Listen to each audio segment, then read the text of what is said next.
What's up guys, you're watching Sid Gaming and today we are going to fix the error NW31456-9. It's a DNS error. You get the DNS error on your PlayStation 5, go to settings and network and use the PlayStation network services.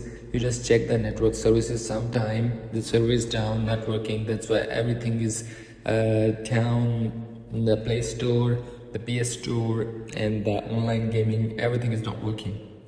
So now the PSN server status is working up and good. If not working, then just wait to Sony will fix this up automatically. If not working, you then just go to set up internet connection, use a LAN cable.